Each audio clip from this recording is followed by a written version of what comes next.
Many thanks for choosing us. Let's begin with some youth of the New Patriotic Party in the Yendi constituency in the northern region who have destroyed parts of the constituency office over a register purported to have been compiled by the party for polling station executives. According to the youth, the executives had promised not to contest elections for the polling stations except 37 new ones created.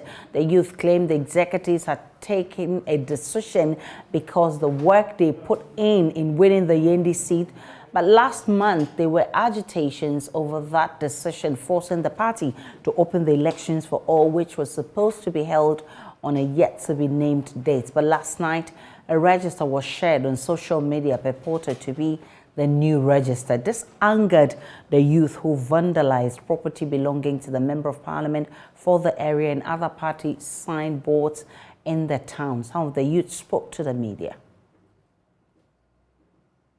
Nail Fong Saf, Electoral Area Coordinator. I'm the secretary to the movement of coordinators in Yendi constituency. Our message is simple and clear. We have witnessed some corrupt compilation of our constituency police station executive album. And I have witnessed in 2013, in 2017, we've never compiled our police station executive album anywhere apart from Yendi. This time, what we are witnessing is that we, the constituency chairman, and some serious executive in Yendi do not know where to locate the album. Meanwhile, we were told they form a committee headed by one gentleman from Tamale, representing the regional chairman of MPP, which they're supposed to hold a meeting in Yendi here, discuss among themselves, and resolve on an issue which is going to be compilation of our new register. They set a meeting and concluded in the meeting that they are maintaining all police station executives who were there in the 2020 election because of the hard work that they were able to expedite.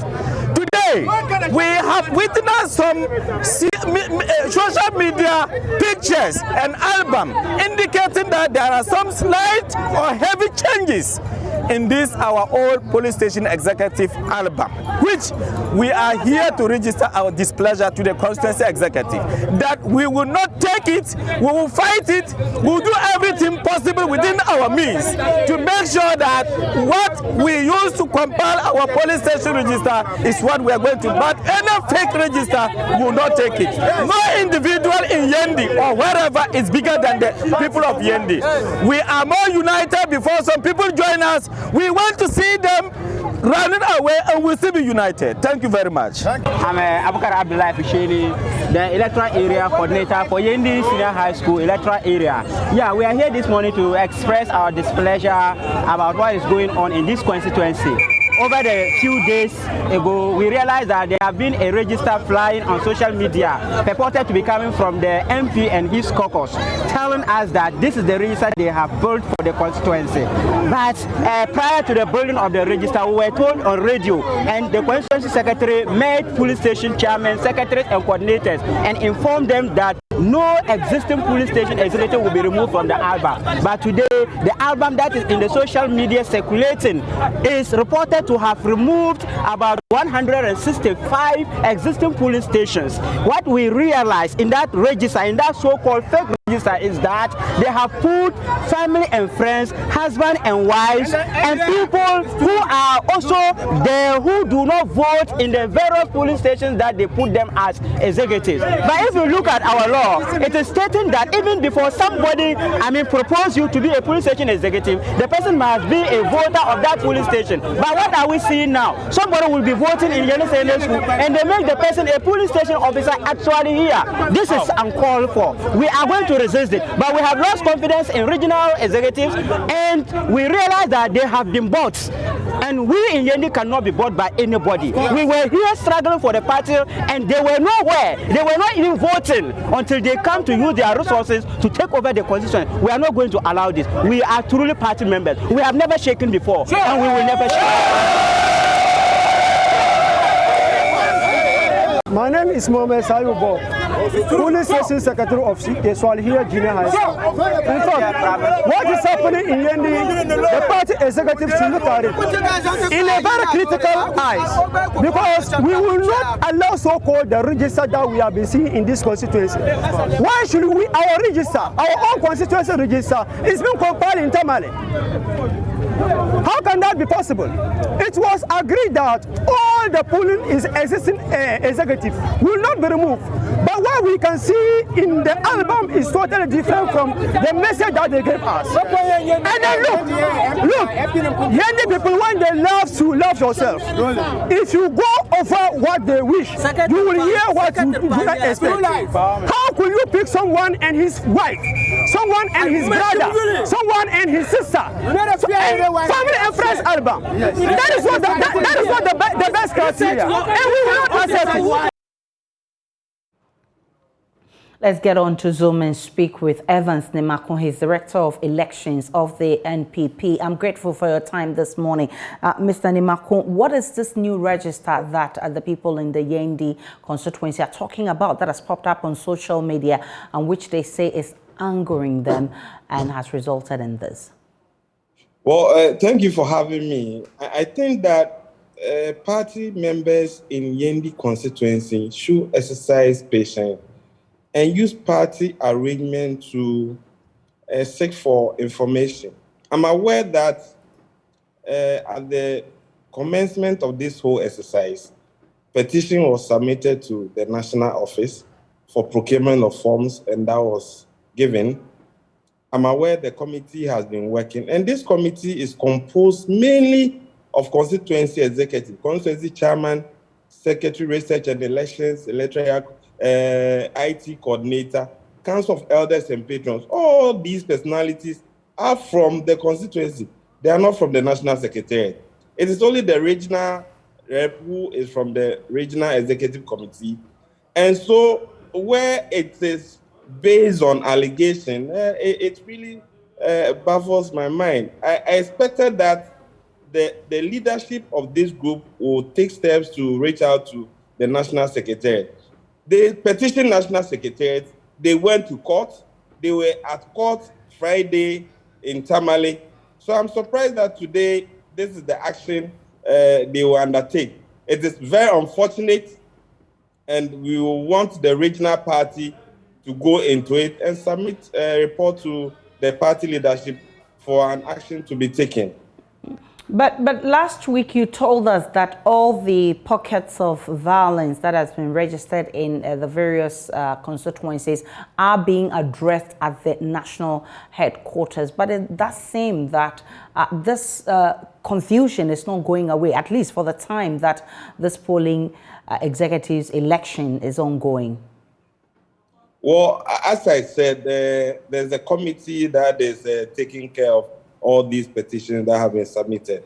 As we speak, we are about to engage Sisala East and Sisala West, Padasu constituency, Menshia North, Tano North, and Asante Achim Central. So it's an exercise ongoing. The party has also sent out nomination forms for electoral area coordinators elections for the process to start. And so an internal elections processes are ongoing. Strictly, we want the committee to comply with the directives given.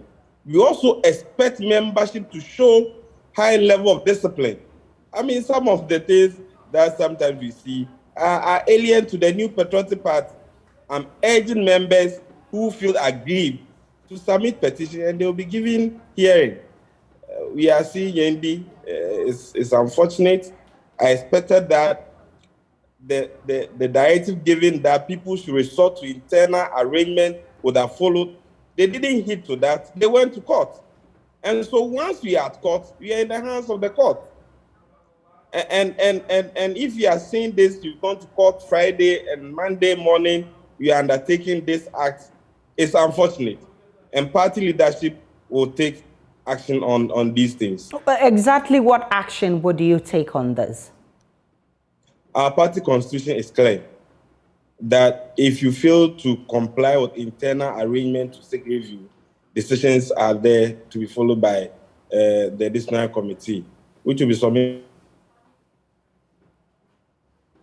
Evans Nimako, he is Director of Elections of the NPP. He says the party will take action against people who are not really doing the right thing, and he's urged all to be calm and also submit their grievances to the committee that is dealing with some of the challenges in the polling executives elections of the NPP. Let's move on to other stories. Works begin on the site allocated for the La General Hospital after nearly 2 years of delay. The hospital was pulled down in 2020 after it failed structural audit. Government has attributed the delay to COVID-19 and setbacks with procurement. Let's go live to our man there for us, Michael Ashali, who is on the ground. Michael Ashali, bring us up to speed on the initial works. The polyclinic that was here was pulled down after failing structural audit. Well, now what we can understand is that after 2 years of delay, some works at least has begun. And we understand that over the weekend, the Minister for Health was also here to assess the place. But this morning we are here, we can see that some works has begun on the grounds. We'll shortly speak to the foreman and some of the Chinese contractors who are on site. Just about 2 weeks ago when JoyNews came here, there was just about one heap of sand and that of gravels. Today seems to be more than just that. There are trucks here that seem to be ready to also do some work here. I have Zachariah, who is the foreman here, and then there's two other Chinese men also on the ground who are trying to prepare the place, setting up some offices. We'll get some more details here. Zachariah, thanks for talking to me. Okay, good. Great. So, Zachariah, possibly initially, what has started here? Okay. As you can see, we started grading the ground, level the ground, and do some demarcations. And now we are to build some place where we can put our irons and our things. And now we have been making place for the workers. Now they prepare for workers to come. Okay, great. So, let's go around. So he tells us that they are started clearing the grounds to level the place. Then they can bring in some more machines, and then they also bring in some other equipment that they will also be using. They'll also be bringing in some more sand and that of gravels. So you can see in your shots there as well that one of their machines is there also working. We'll get closer to the accident, but let me ask Zachariah. So Zachariah, how many of your men are already on site? Okay, now we are about 20 more. 20 now. Okay. You have about 20 people here. 20 people here. So for the work that you started, what are they expected to do? The 20 men. Okay, the 20 men. Some are electricians doing the electrical work, and then carpenters and then masons. Okay. And we even have plumbers to around. Okay. So all of these people will be doing different aspects. I can see that this building, this particular building, is it part of the project? Yes, it's part of a project, and this one it be like the place where the Chinese people, here will be their town hall, then kitchen, bathroom over here. Yeah. Did you put this up yourself?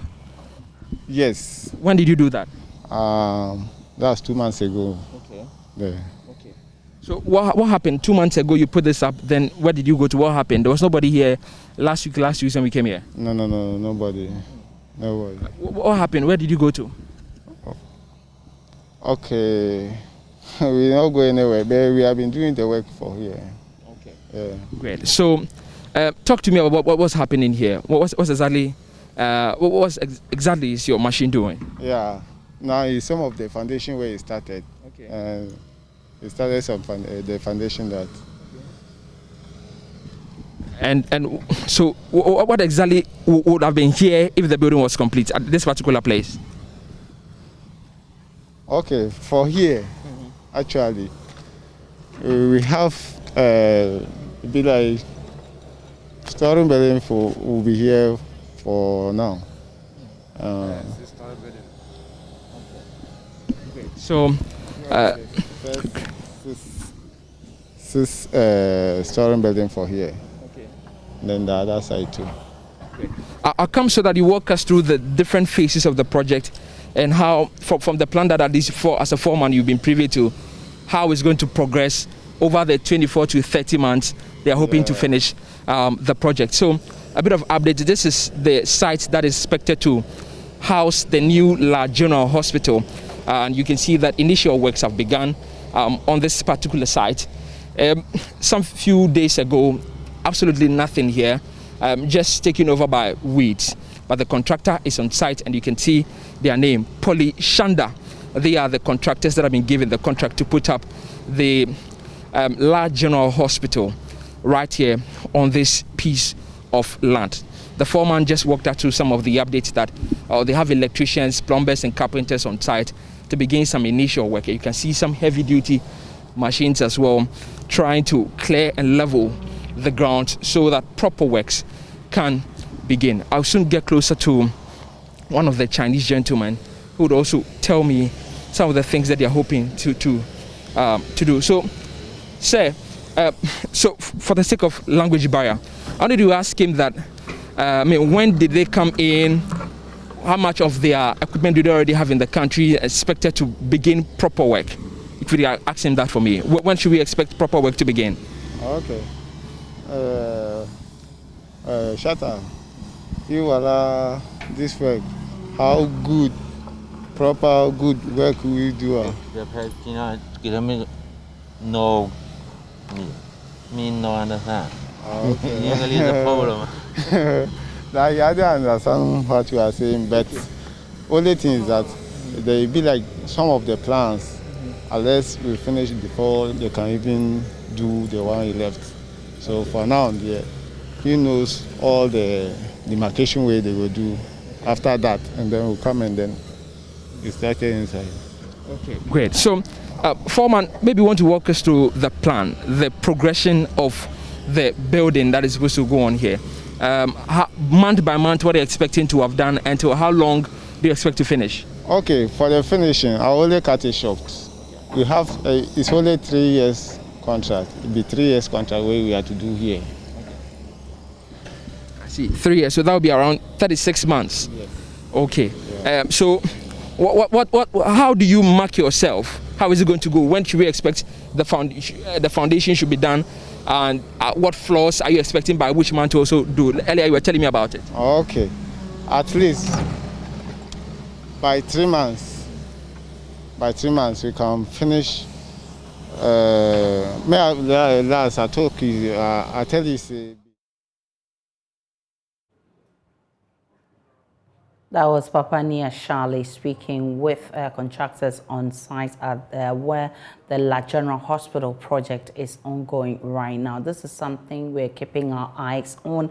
We'll be monitoring for you and bring you updates as and when we get it. And back to the studio, attorney at law, Florida Bar, and fellow in public law and justice at CDD Ghana, Professor Pikworo Asare, is arguing that the provisions for a presiding or Speaker of Parliament maintaining his original vote has been clarified since 1957 following some lessons learned. He says dropping this provision was not by accident, but to cure future anomalies. Professor Pikworo Asare, who was contributing to a panel discussion on the Speaker's voting rights on JoyNews following the Supreme Court's judgment on the controversial legal debate, suggested that the judgment should have taken into consideration the historical antecedents of the Speaker's voting rights. Also, Executive Director of CDD Ghana, Professor Kwesi Prempeh, indicated that though he agrees with the arguments advanced by Professor Pikworo Asare, he expressed worry about the over-reliance on the adversarial judicial system practiced in the country, while raising concerns about the interference of the Attorney General in a landmark case of this nature. Both spoke on the AM show hosted by Samson Ladi Anyanene. Report of the Committee of Experts. And none of these things are actually referenced in the opinion. I was quite surprised by that. Now, Samson, the office of the Deputy Speaker is not a new thing. If you go back to the 1957 Constitution, there was a speaker who was a member of the National Assembly, and a deputy speaker. In 1969, we had a speaker, but that speaker, because of experience, was made a non-member of parliament. And then he was also assisted by one deputy speaker. Then in 1979, because of the experiences of 1969, the non-MP speaker was retained, but this time it was decided that he'll be assisted by two deputy speakers, one not from both parties. This is what the 1992 Constitution also retained. So when you do that evolution, you can learn a whole lot of things. So for instance, let's go back to the 1957 Constitution and then read something from there. In Article 40, 2A, it provides that the speaker shall have neither an original nor a casting vote. The speaker, okay? Remember, that speaker was a member of parliament. That speaker was a member of the National Assembly. But Article 42A provided that the speaker shall have neither an original nor a casting vote. But more important, Article 42B of the 1957 Constitution provided that any person, including the deputy speaker, shall, when presiding in the assembly, have an original vote, but no casting vote. So this was the 1957 Constitution. It specifically had a voice on whether or not the deputy speaker has an original or a casting vote, and it also told us that the MP, who is a member of National Assembly, did not have an original or a casting vote. Then we learned some lessons. So we went to 1969. In the 1969 Constitution, at Article 82(1), it also provides that the speaker shall have neither an original nor a casting vote. And this is important because the speaker at this time was not a member of parliament. The speaker at this time was not a member of parliament. So he doesn't have an original vote. It's not directed to the speaker who is not a member of parliament. It is directed to somebody who is a member of parliament who performs the function of the speaker. So in 1969, you will notice that the Article 42B on the deputy speaker having an original vote when presiding is completely dropped from the 1969 Constitution. This drop was not some accident. It was constitutional framers looking at our history, looking at the 1957 Constitution, and learning from that and deciding that this notion that a deputy speaker or a person presiding will retain an original vote was obnoxious, and so let's drop it. Then we come to 1979. 1979, Article 86(2) basically also has the speaker shall have neither an original nor a casting vote, and there's no reference to a deputy speaker. And finally, we have the 1992 Constitution, which basically copies from the 1979 Constitution and explicitly rejects the language of the 1957 Constitution. I believe this type of analysis is what I want to see when the court is making a determination as to whether or not a standing order that has been in existence for 30 years and which was copied from 1979 and 1969 is constitutional or not. Yeah, so when you look at that history, when you look at that history, as you must, when you look at that history, as you must, we learn a couple of things. One, the notion that a member of the assembly could lose his original vote is not an alien concept in our parliamentary history, as we saw in 1957. Two, the Constitution tends to be specific when it allows a non-speaker presiding member to retain his original vote. This is the model that was used in 1957. Third, the provision that allows a non-speaker to retain his original vote was not just conveniently omitted or not or forgotten. Right. Okay. So Prof. Yes. Yes. In 1969. Prof. So when you put all that together, what you learn is that our Constitution, when it comes to the question of presiding members of Parliament, have seen an evolution from when the Speaker was a member of Parliament who did not have a vote, original or casting, to when the Deputy Speaker or presiding member had a vote, to the current situation where both anyone acting as a speaker, the speaker substantively, and a speaker pro tempore has no casting. Right. So, Prof, the question is, you're talking about yes, you are talking about an important evolution. So, if in 1957 the Constitution was specific in saying that any other person, including the Deputy Speaker, shall, when presiding in the Assembly, have an original vote. That's what is said. How do you explain the absence of this specificity in the subsequent constitutions? That's what I explained, that it has been consciously dropped. Consciously dropped? Yes. I mean, it was there in 1957 when people were writing the 1969, 1979, and 1992 Constitution. They had a 1957 Constitution. It was part of the ingredients that went into the formulating. The court takes decisions using principles of law.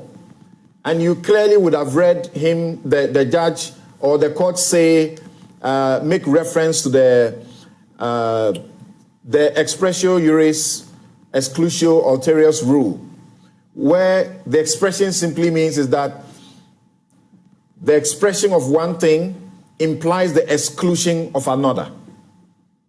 Well, I mean, apply that rule in this case when the particular clause dealing with the Deputy Speaker has been dropped. Well, what does that rule tell you? That rule tells you it has been dropped and a court should not reinsert it in the Constitution, because if the framers wanted to insert it in the Constitution, they had a template. It was right there in 1957. They could simply have copied Article 42B from the 1957 Constitution. So hold on briefly. We'll return to this substantive issue, but let me bring in Professor H. Kwesi Prempeh. Thank you very much, Prof, for also joining us. Prof, I started Professor Kwaku Asare on his concern about the absence of Parliament in the suit, and actually proceeds to pronounce that that renders the judgment nugatory. I can't find, as it were, statutory or judicial decision to support that, but he makes a case.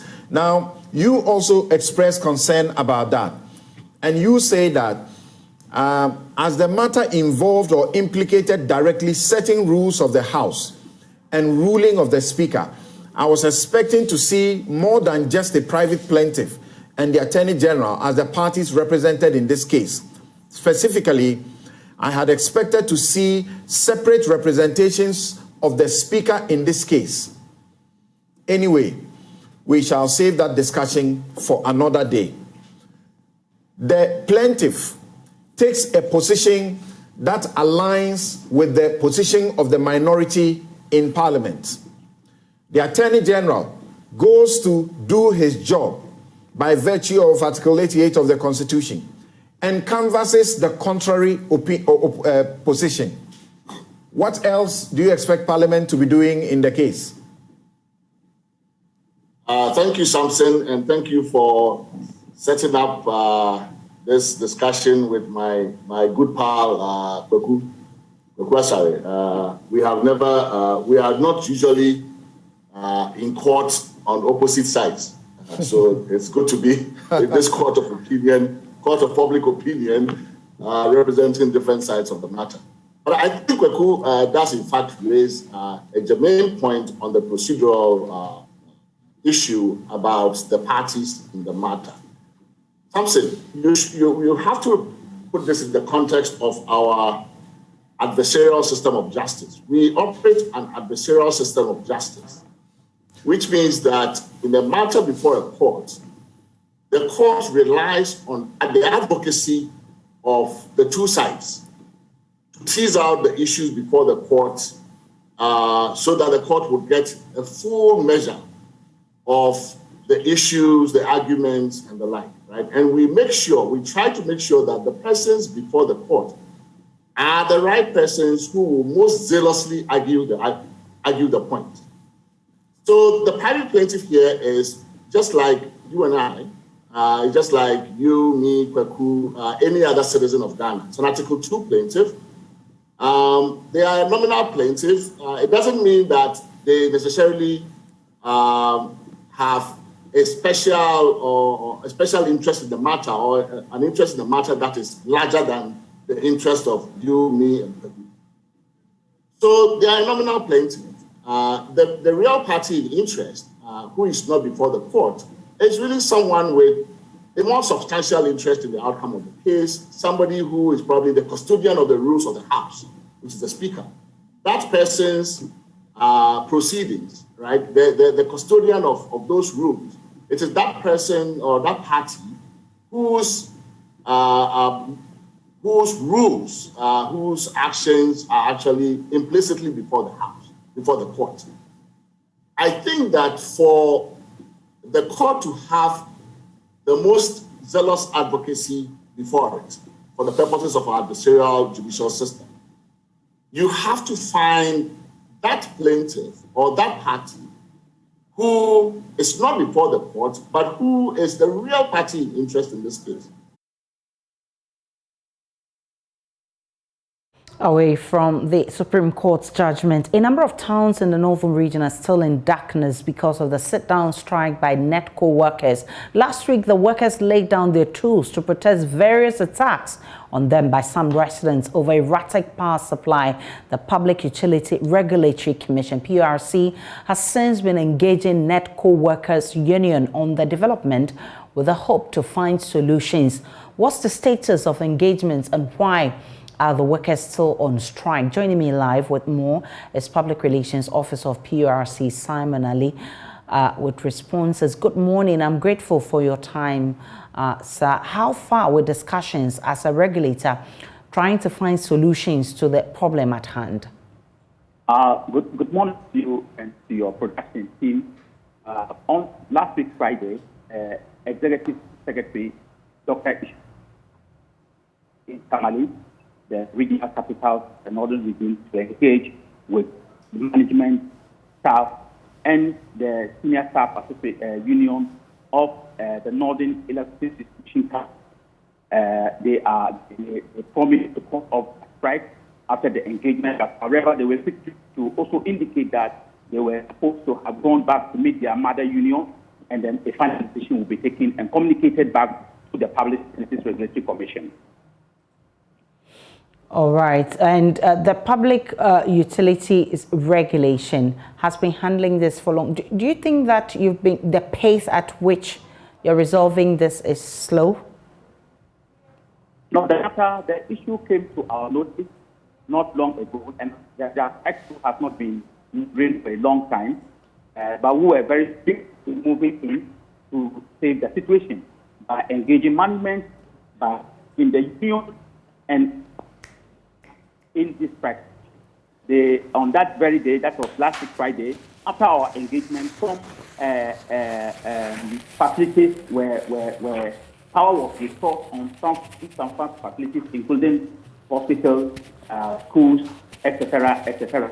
The artillery was also powered for some time, and then except the community where cutlasses, weapons were used on the staff of a NETCO staff.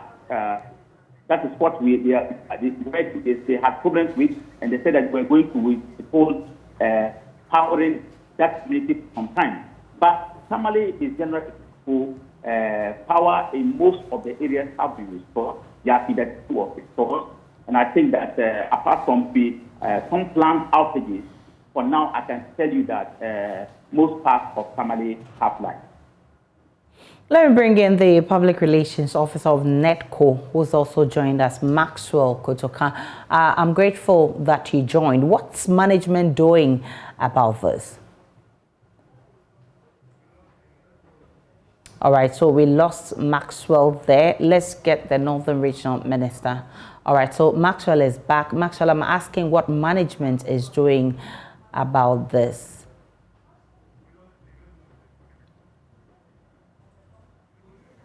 Okay, so the Union Executive of NETCO, Mr. William Asari, has also joined us. I'm grateful for your time, Mr. Asari. What will take you and your colleagues to return? What will it take for you guys to return to work? Hello, Mr. Asari. Kindly unmute for me, Mr. Asari.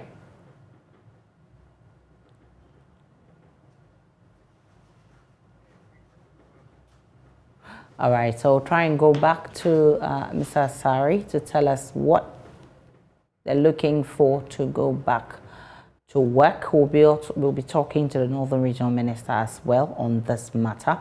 We'll take a break on JoyNews desk. We'll return with more.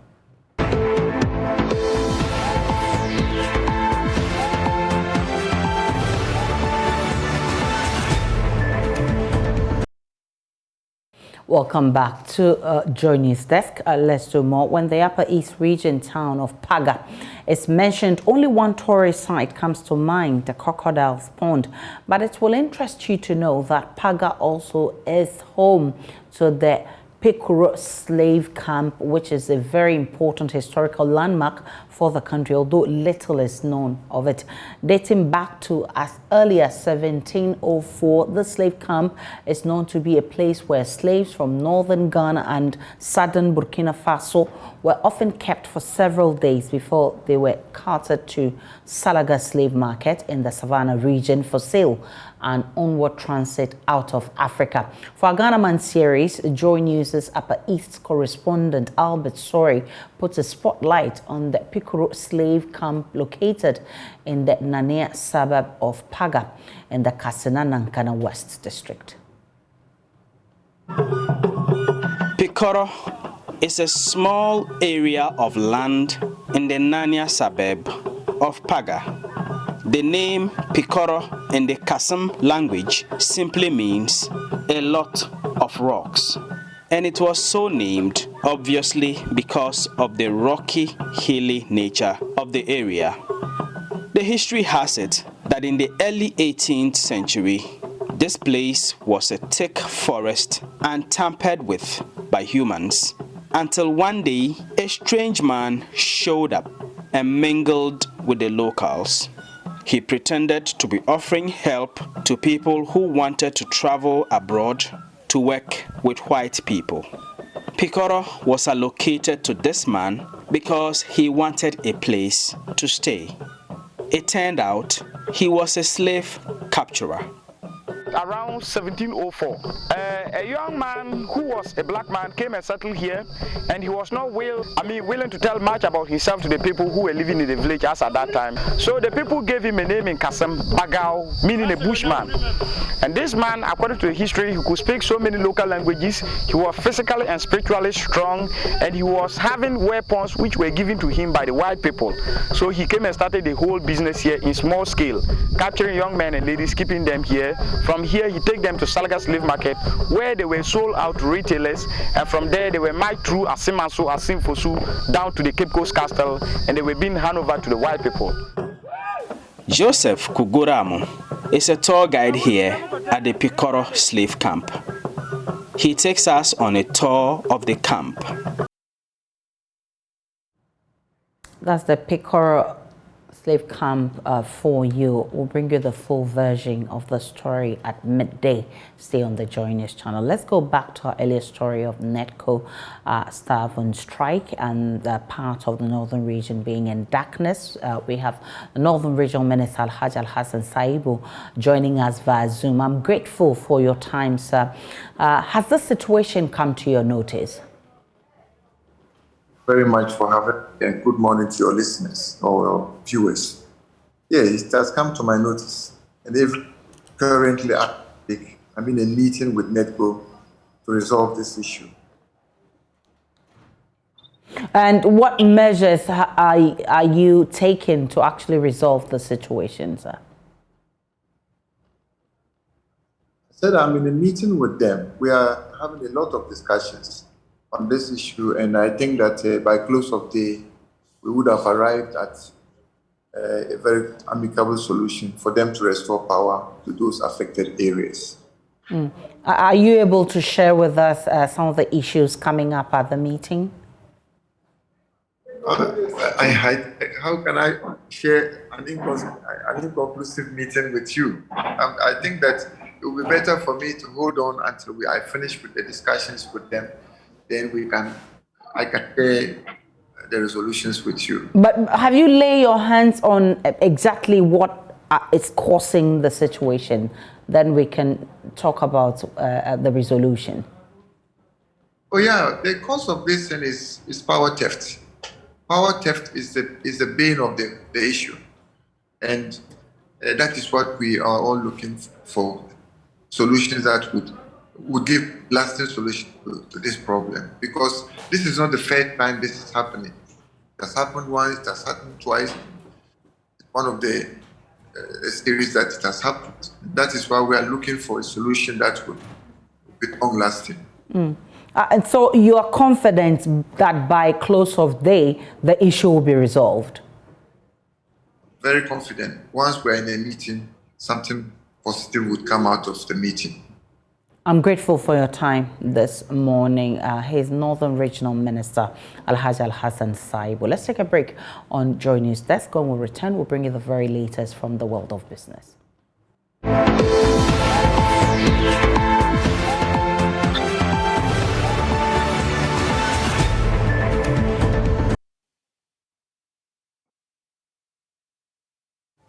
Hi, good morning. Welcome to business. My name is Darryl Kwao. More oil marketing firms are increasing fuel prices at the pumps, even ahead of the official date for review. The latest is Total Oil, which is selling a litre of petrol and diesel at 8 cedis 47 pesos. But should we be expecting some reduction in the coming days based on recent developments in the crude oil market? Here's George Jaffe. Increase by Total Oil follows a similar move by Shell last week, as data shows that their prices gone up by over 2% per litre. For some, the adjustments can be described as interesting, as it is ahead of the expected 2-week window review. The last review by most of the oil marketing firms was in the first week of this month. The next adjustment should have taken place from the 16th of this month. It is not clear for now what has influenced this move by some of the major oil marketing firms. However, some of the players in the industry have told Joy Business that they are still struggling to stay in business due to the rising prices of crude oil on the international market and the depreciating Ghana cedi. This is because they have still not been able to break even with the current pricing structure. Joy Business checks again shows that based on the prices that Total and Shell have announced, that is still the lowest band that they are working with, as a litre of diesel and petrol should have been selling at more than 9 Ghana cedis now. Crude prices on the international market have started declining. Therefore, there was the expectation that should impact prices locally. But some of the oil marketing firms have told Joy Business that the main indicator here is the Ghana cedi. So even if crude prices should reduce further today and the cedi doesn't stabilize firmly going forward, fuel prices may still be going up, but at a lower margin. One more story for you. 81.6% of respondents of a survey carried out by the Center for Economics, Finance and Inequality Studies want the electronic transaction levy, e-levy, to be cancelled and never be introduced. 36.4%, however, did not have any knowledge about the e-levy. Charles Nixon has been going through the findings, which had Dr. Benjamin Amwa of the University of Ghana Business School and Professor Anthony Amwa as lead researchers. 13.5% of the respondents held the view that the e-levy should be passed into law and implemented. However, a small population of 4.9% were of the view that it should be passed after this year. Also, 1,679 of the respondents out of the 2,650 were aware of the e-levy. This implies that much education needs to be done to increase public knowledge and understanding of the levy. The survey also assessed the nation's fiscal position concerns. It came out that 64.6% were categorical that Ghana needs more money. Those who held a contrary view made up of 25.9%, with a position that there is no need to increase government revenue. On the country's rising debt, 91.8% of the respondents are concerned about the increasing debt of the country. That's business. Sports is coming up next. It's time now for sports. Muftara Nabila is here. How are you doing? I'm good. How are you too? I'm good. So just right behind me. Definitely the UEFA Championship. Joy in the eyes of Black Stars players. And it had an effect on the entire Ghanaian population. But unfortunately, there's a possibility that Ghana might not play Nigeria at the Pikworo Sports Stadium because per what we've picked up so far, an inspection was done at the facility about 9 a.m. And the CAF officials are unhappy about the current state of the pitch. It is because it was used to host the 65th Independence Day celebration.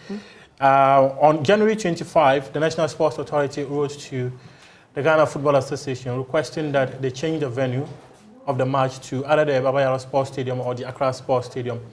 On January 28, the Ghana Football Association wrote to CAF and requested for a change of the venue. CAF got back to the GFA on January 29, which was a Saturday, telling them that the Baba Sports Stadium cannot be considered for the game.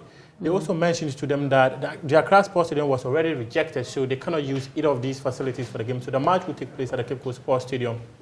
However, the National Sports Authority insisted on organizing the Independence Day celebration at the Pikworo Sports Stadium. And on January 31, the GFA wrote to the Minister of Youth and Sports, telling him that CAF has rejected our request to move the game away from the Pikworo Sports Stadium. So as we speak, an inspection was conducted at the Pikworo Sports Stadium this morning. We were also made to understand that there were officials of CAF at the Baba Yara Sports Stadium to check the facility. But CAF has indicated that if they are not satisfied with the current facilities that we've got in the country, there's a possibility the game might be moved to Cameroon, Morocco, or Benin. That's very sad. Yeah, so that's where we are at the moment. We shouldn't let that happen. I think the regulations are regulations. If you want to change your venue, you have to do so within 90 days. If you want to change the kickoff time, you need to do that within 60 days. If you want to change the venue based on approval you have with the opposing federation, you do so 30 days. And a memorandum of understanding must be signed between do we still have that opportunity? We are allowed with less than 2 weeks. Maybe we can do something better. Well, politically, we understand the politicians are working on it, but it doesn't appear that is possible. Thank you so much for bringing us sports. That'll be it for News Desk. My name is Aisha Ryan. See you again at 12.